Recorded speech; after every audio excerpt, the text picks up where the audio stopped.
Olá, meus irmãos, hoje é dia 23 de outubro, estamos na 29ª semana do Tempo Comum. Com a graça de Deus, estou aqui para fazer a partilha da palavra. Peço que você também compartilhe o evangelho de hoje com seus grupos de amigos. O evangelho hoje está em São Lucas 12, do 49 até o 53. Pedimos que a Santíssima Trindade, Pai, Filho e Espírito Santo, Ele que já se faz presente no meio de nós, que o Espírito Santo venha nos iluminando. Venha, Espírito Santo, iluminar meu coração, para que eu possa ver as coisas que são de Deus. Venha, Espírito Santo, sobre a minha mente, para que eu possa compreender e entender aquilo que é de Deus. Venha, Espírito Santo, sobre a minha alma. Santifica tudo o que penso, falo e faça, que tudo seja para a glória de Deus. Amém. Vamos então para o Santo Evangelho, vamos pegando a palavra de Deus. Naquele tempo, disse Jesus aos seus discípulos: Eu vim para lançar fogo sobre a terra. Como gostaria que já tivesse aceso. Devo receber um batismo? Como estou ansioso até que isso se cumpra. Vós pensais que eu vim trazer paz sobre a terra? Pelo contrário, eu vos digo, vim trazer divisão. Pois daqui em diante, uma família de 5 pessoas, 3 ficarão divididas contra 2 e 2 contra 3. Ficarão divididos o pai contra o filho contra o pai, a mãe contra a filha e a filha contra a mãe, e a sogra contra a nora, e a nora contra a sogra. Palavra da salvação, glória a vós, Senhor. A liturgia hoje traz para nós o Evangelho de São Lucas, do 12, do 49 até o 53, onde Jesus fala sobre um fogo que ele deseja já ver aceso. Esse Evangelho tem um profundo valor simbólico. Ele representa o Espírito Santo, que transforma, purifica e restaura, dando a graça da vida nova a cada batizado e despertando em nós um desejo de viver um novo Pentecoste. Os discípulos de Jesus viveram essa experiência no cenáculo em Jerusalém, quando línguas de fogo repousavam sobre eles.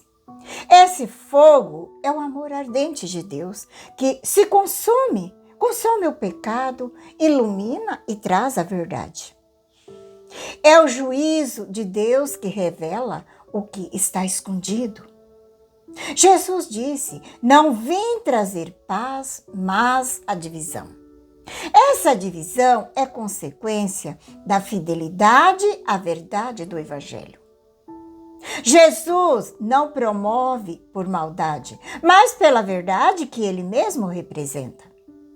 Quando alguém decide seguir Cristo de forma radical, como o jovem que se sente chamado à vida religiosa ou sacerdotal, mas encontra a resistência dos pais, essa decisão pode provocar rejeição.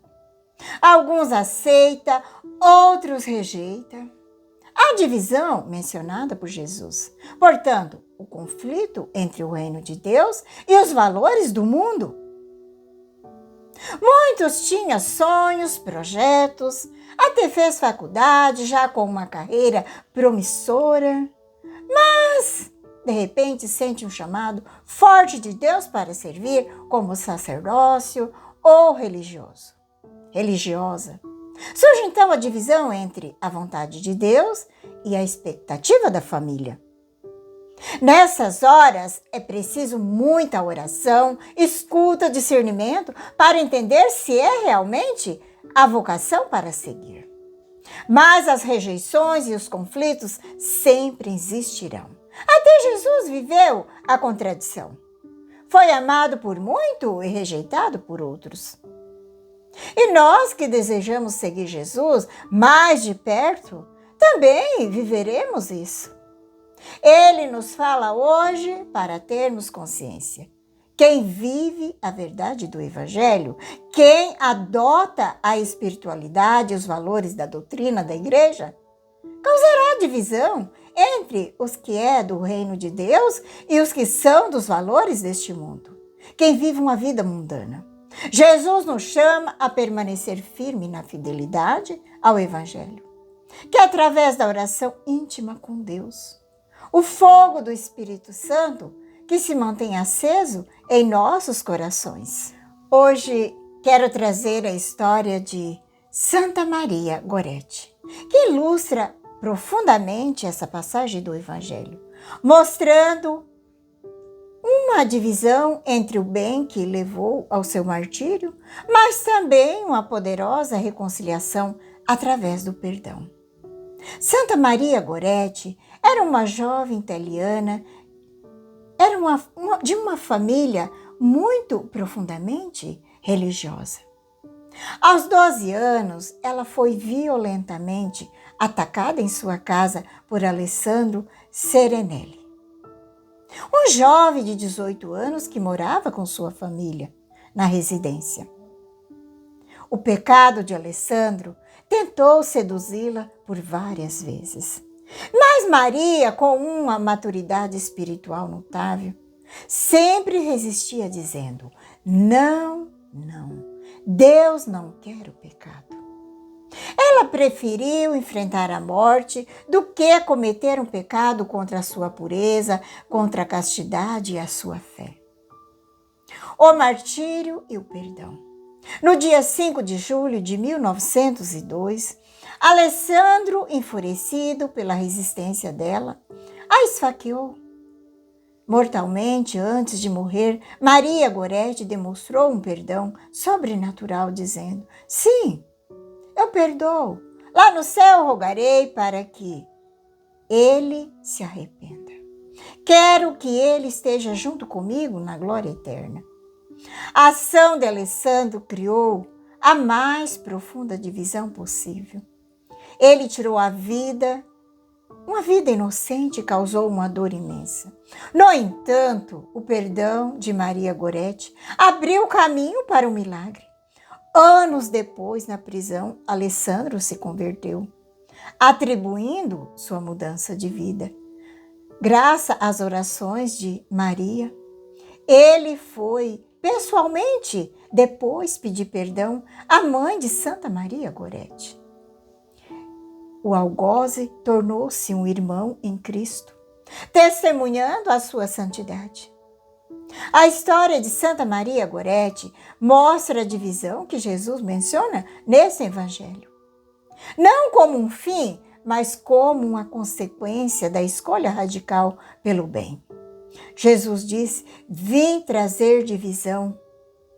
A decisão inabalável de Santa Maria Goretti de obedecer a Deus e proteger a sua pureza e a sua fé causou uma divisão física e espiritual extrema, que culminou no seu martírio.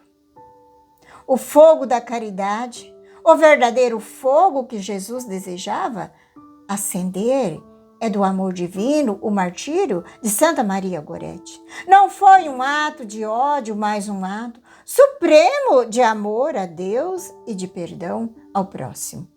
Esse perdão que, humanamente, parece impossível. A manifestação mais pura do fogo do Espírito Santo, que tem o poder de converter o coração e realizar a verdadeira paz, que nasce da reconciliação com Deus. A ligação que Santa Maria Goretti nos deixa é que hoje nos deparamos com divisões ou perseguições por causa da nossa fé. Somos chamados a responder não com mais ódio, mas com a coragem de testemunhar o bem e a força transformadora do perdão. Pedimos a Santa Maria Goretti a sua intercessão, que nos ajude a viver a nossa fé com a mesma coragem, com a mesma intensidade e o mesmo amor. É isso hoje para a nossa reflexão. Obrigado pela sua companhia. Um grande abraço a todos. Compartilhe com seus amigos, grupos. E que a paz de Jesus e que o amor de Maria esteja no teu coração. E que Deus Todo-Poderoso nos abençoe. Em nome do Pai, do Filho e do Espírito Santo. Amém.